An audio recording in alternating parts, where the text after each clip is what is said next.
ये पूर्व पार्षद विवेक शर्मा ने कहा है कि विधानसभा और नगर निगम शिमला का चुनाव कांग्रेस पार्टी ने जनता को झूठे वादे गारंटियां देकर छल से जीत लिया है। ये छल ज्यादा दिन तक नहीं चल पाएगा। जब लोगों को उनके झूठों के बारे में पता लगेगा तो जनता उन्हें खुद जवाब दे देगी। सुनवाते हैं क्या कुछ बातचीत हुई। नमस्कार, मैं कामशेर शर्मा और आज हमारे बीच मौजूद हैं टूटू के पूर्व पार्षद विवेक शर्मा। यदि बात की जाए बाई इलेक्शन की, विधानसभा चुनाव की और नगर निगम शिमला के चुनावों की, तो इसमें कांग्रेस ने जीत दर्ज की है। और वही सांसद व कांग्रेस प्रदेशाध्यक्ष प्रतिभा सिंह का कहना है कि लोकसभा चुनावों में भी कांग्रेस पार्टी अच्छा प्रदर्शन करेगी। इसी बारे में चर्चा करेंगे विवेक शर्मा जी। सर, आपका इंडिया न्यूज में स्वागत है। जानना चाहेंगे, लगातार जिस तरीके से कांग्रेस की जो नेता है, चाहे प्रतिभा सिंह की बात की जाए, अन्य नेताओं की बात की जाए, उनका कहना है कि लोकसभा चुनावों में भी कांग्रेस पार्टी अच्छा प्रदर्शन करेगी। इसके ऊपर आपका क्या कहना है? देखिए, अभी जो आपने विधानसभा चुनाव या अभी नगर निगम शिमला के जो चुनावों की बात कही है, तो लोगों को झूठे आश्वासन, झूठी गारंटियां देकर ये चुनाव छल से जीता गया है जी।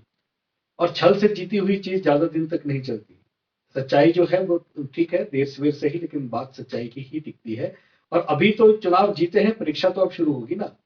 क्योंकि जब लोगों को ये पता चलेगा कि गारंटियां झूठी थी या छल से हमें बरगला कर चुनाव जीते गए हैं, तो वो यही जनता इसी कांग्रेस को जवाब भी देगी। जी।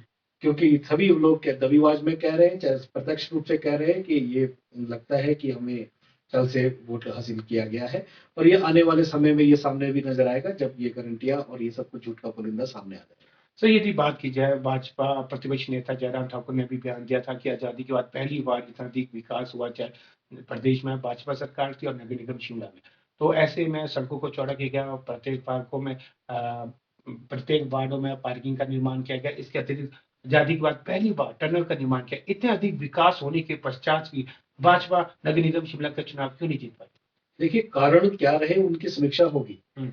लेकिन फिर भी विकास में कोई दो राय नहीं है। विपक्ष के लोग भी जानते हैं कि पहली बार इतना अथाह विकास हुआ है, शिमला शहर का कायाकल्प भी हुआ है।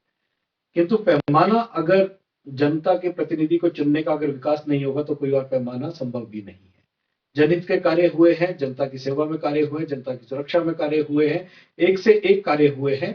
यदि ये पैमाना विकास का अगर जनता को भाता नहीं है, तो ये बहुत बड़ा एक विषय बनता है अपने आप में सोचने का कि फिर ऐसा क्या है जो जनता को आगे समझाने की आवश्यकता है। क्योंकि प्रलोभन और झूठी गारंटियां देकर अगर कोई चुनाव जीता जाता है तो आने वाला समय जो है वो जनता के लिए ही कष्टदायक होने वाला है। क्योंकि ना तो ये प्रलोभन पूरे होंगे, ना ऐसी झूठी गारंटियां पूरी होंगी।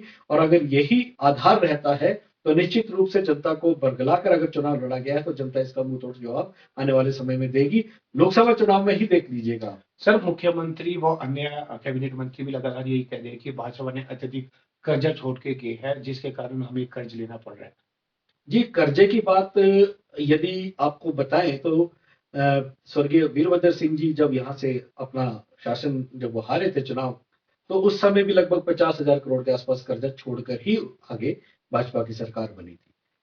सरकारी नीतियों को, सरकारी कार्यक्रमों को चलाने के लिए आर्थिक रूप की जरूरत होती है। हर सरकार कहीं ना कहीं से इस तरह से आर्थिकी, लेकिन ये आज क्या हो गया है कि इस तरह की बात जो काम नहीं करना चाहती उसकी भूमिका वर्तमान कांग्रेस सरकार बना रही है कि लोगों के काम तो हम कर नहीं पाएंगे, क्यों ना एक आर्थिक रोना रोना शुरू कर दें और आर्थिकी की बात लेकर कि काम ना करना पड़े। और लोगों को अगर बीच में मैसेज जाता है, लोग पूछेंगे काम क्यों नहीं, तो कह रहे हैं हमारी जेब खाली है।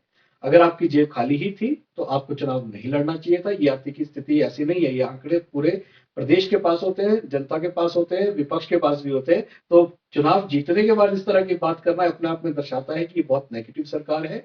और आर्थिकी का रोना रोकर अपने असली मुद्दों को और जो गारंटियां झूठी दी उनको पूरा ना करना पड़े, इसलिए ये भूमिका बांधी जा रही है।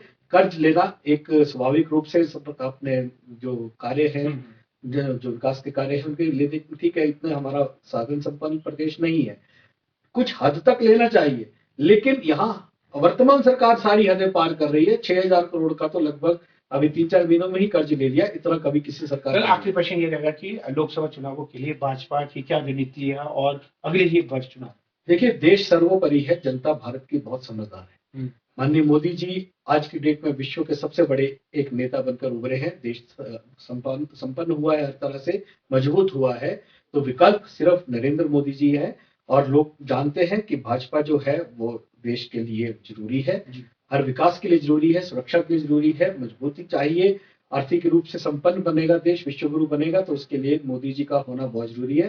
निश्चित रूप से लोकसभा का चुनाव जो है वो भाजपा जीतेगी, मोदी जी पुनः प्रधानमंत्री भारत के बनेंगे। जी, ये थे टूटू के पूर्व पार्षद विवेक शर्मा जी। इनका कहना है कि लोकसभा चुनावों में भाजपा भारी बहुमत से विजय होगी। जी सर, इंडिया न्यूज से बातचीत करने के लिए आपका तहे दिल से धन्यवाद।